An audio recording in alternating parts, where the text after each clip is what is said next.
नमस्कार दोस्तों, मैं मनीष कुमार भोज आप सभी का अपने YouTube चैनल पहाड़ एजुकेशन में हार्दिक स्वागत करता हूं। दोस्तों, आशा करता हूं कि आप सभी लोग स्वस्थ होंगे और साथ ही आपकी विभिन्न प्रतियोगिता परीक्षाओं की तैयारी बहुत शानदार तरीके से आप लोग कर रहे होंगे। दोस्तों, आज का जो वीडियो मैं आप लोगों के समक्ष लेके उपस्थित हुआ हूं, वो वीडियो उत्तराखंड प्रवक्ता भर्ती परीक्षा से संबंधित है।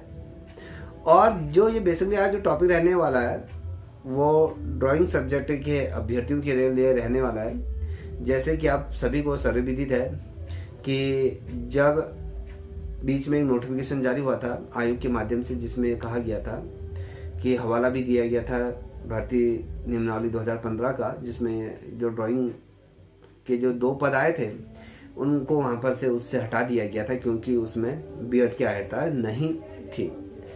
और बहुत से अभ्यर्थी ऐसे भी थे जिन्होंने बीएड किया था, उन्होंने भी फॉर्म फिलअप किया था।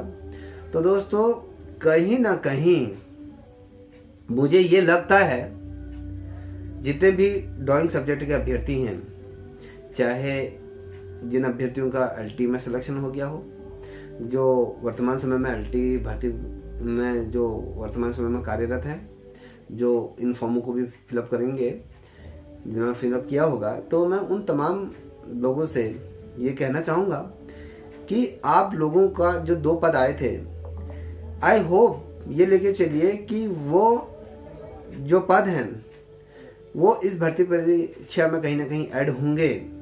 याद रखिएगा, क्योंकि जिस तरीके से प्रारंभिक परीक्षा को निरस्त कर दिया गया है और कहा गया है कि विषयवार यहाँ पर परीक्षा आयोजित होगी, क्योंकि जब परीक्षा आयोजित होगी तो उसके लिए मुझे लगता है कि आपको मई के महीने में यूकेपीएससी आपको यहाँ पर आपका सिलेबस भी यहाँ पर जारी करेगी, क्योंकि जो पूर्व में जो सिलेबस जारी हुआ है वो तो आपकी प्रारंभिक परीक्षा प्लस उस तरीके से है। तो अब इसमें कितने नंबरों की ये विषयवार परीक्षा आधारित करते हैं तो वो भी देखने लायक होगा। तो मेरा इतना कहने का मेरा मतलब है कि आप लोग अपनी पढ़ाई को नियमित रूप से रखिएगा, जितना भी जो भी है वो चीज़ को आप पढ़ते रहिएगा। और साथ ही आपको मैं बता दूं, यहाँ पर जब इसका सिलेबस रिवाइज होगा, जो भी इसमें सिलेबस देंगे या फिर इसी को ही रखते हैं, तो उस समय कहीं ना कहीं ये उम्मीद है कि जो ड्राइंग सब्जेक्ट की जो पद हैं कहीं ना कहीं उसमें भी सोच विचार किया जाएगा। और बहुत से अभ्यर्थियों द्वारा आयोग से ये अनुरोध भी किया गया है कि आप उसमें जो बीएड की जो अर्हता है उसको कर दीजिए। बहुत से अभ्यर्थियों ने बीएड किए हुए हैं और कम से कम उन अभ्यर्थियों का भी हो जाए। और जिस तरीके से बीआरपी सीआरपी पर जिस तरीके से संशोधन करने के लिए पोर्टल कुछ समय के लिए खोल दिया गया था, तो उस तरीके से कहीं ना कहीं कुछ समय के लिए 1-2 दिन के लिए जिन अभ्यर्थियों ने एमए के बेस पे जो प्रवक्ता भर्ती परीक्षा का ये फॉर्म भरा था, अगर जो अभ्यर्थियों ने बीएड कराया है तो उनके लिए भी कहीं ना कहीं पोर्टल खुलने की संभावना है कि वहाँ पर अपनी जो पीजी की जो बीएड की कहीं ना कहीं अपनी योग्यताओं को फिलअप कर सकते हैं। तो उसके आधार पर फिर वो क्या होगा, जो क्राइटेरिया है, जो उसकी क्वालिफिकेशन है, वो उसको फिलफुल कर सके।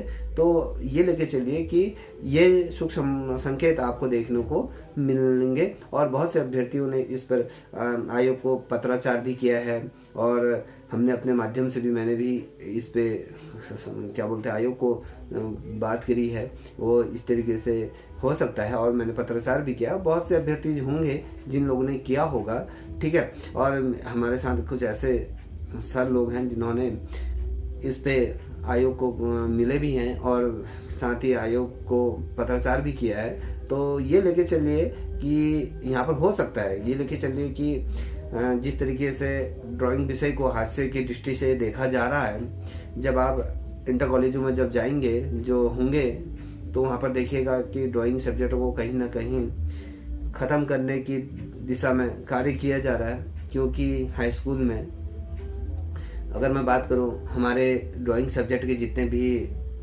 बच्चे हैं जो हाई स्कूल में इंटर की तो छोड़िए, हाई स्कूल की मैं बात कर रहा हूँ। अब देखिए कहीं ना कहीं जो बच्चा है, बच्चे का भी मोह ड्राइंग सब्जेक्ट से भंग हो रहा है। अब ये भंग क्यों हो रहा है? बच्चा 9th में 10th में ड्राइंग लेना ही नहीं चाह रहा, क्योंकि ड्राइंग इसलिए नहीं लेना चाह रहा है क्योंकि उसके नंबर आपके जुड़ते ही नहीं है।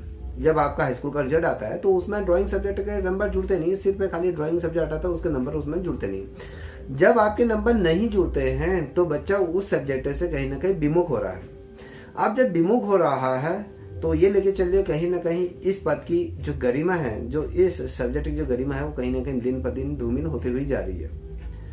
और जैसे आपके कहे एआई और साथ ही कंप्यूटर जैसे कोर्सेज लगा दिए गए हैं। बच्चा संस्कृत हो गया, संस्कृत के साथ ऑप्शन जो सब्जेक्ट है कंप्यूटर एआई का उसको ले रहा है, जिससे कि वहाँ अच्छा प्रदर्शन करके उसके नंबर, मान लीजिए उसने संस्कृत और कंप्यूटर ले रखा है, जिसमें उसके ज़्यादा नंबर आएंगे वाले नंबर उसमें हाई स्कूल में जुड़ जाएंगे उसके। तो ये लेके चलिए कि जब हाई स्कूल में संस्कृत के नंबर भी जुड़ रहे हैं और अगर कंप्यूटर के भी नंबर जुड़ रहे हैं, और एक ऐसा ड्राइंग सब्जेक्ट है जो जिसमें ड्राइंग सब्जेक्ट के नंबर ही नहीं जुड़ते, जब नंबर नहीं जुड़ेंगे तो आने वाले समय में कहीं ना कहीं जो अभी वर्तमान समय में जो अल्टी में अब आप देखोगे धीरे धीरे पद ना के बराबर आना शुरू हो जाएंगे। तो ये कहीं ना कहीं चिंता का विषय है। तो मैं ये कहूँगा कि अगर हम ये लेके चले कि अगर हमारे इंटर कॉलेजों में भी अगर प्रवक्ताओं के पास सर्जित होते हैं तो ये बहुत अच्छी बात रहेगी। तो कहीं ना कहीं इंटर कॉलेजों में जब प्रवक्ता के पद जो हैं तो बच्चे को उससे लाभ होता है कि उसकी जो परसेंटेज में जो ग्रोथ होती है वो कहीं ना कहीं ड्राइंग सब्जेक्ट ही उसमें ग्रोथ करने में बहुत ज़्यादा सक्षम होता है। क्योंकि 70 नंबर का प्रैक्टिकल होता है, 30 नंबर का आपका थ्योरी होती है, तो बच्चा 70 नंबर तो ऐसे ही ले आता है। थ्योरी में अगर पढ़ता भी है तो 20 नंबर तो ये लेके चल रहे वो 80 के 90 के आसपास वो पहुँच जाता है। तो ये लेके चलिए, मैं यही कहना चाह रहा हूँ। इतनी बातें मैं इसलिए कह रहा हूँ कि अगर आपको अच्छी नहीं लग रही होगी तो मैं उसमें क्षमा प्रार्थी हूँ। तो मैं यही कह रहा हूँ कि आप अपने सब्जेक्ट को नियमित रूप से पढ़िए। ये लेके चलिए कि जल्दी ही इसमें अच्छा डिसीजन आने वाला है और यहाँ पर मुझे लगता है कि इसमें ये पदों को जोड़ा जाएगा, चाहे एक निकले या दो निकले, कम से कम जुड़े तो सही, उसको नकारे तो नहीं। तो ये लेके चलिए। तो आई थिंक मेरी बातों को अगर आपको लोगों को बुरा लगा हो तो उसके लिए मैं क्षमा प्रार्थी हूँ। कहते हैं ना कि एक विद्यार्थी हमेशा खाली होता है, ठीक है ना। ये याद रखिएगा कि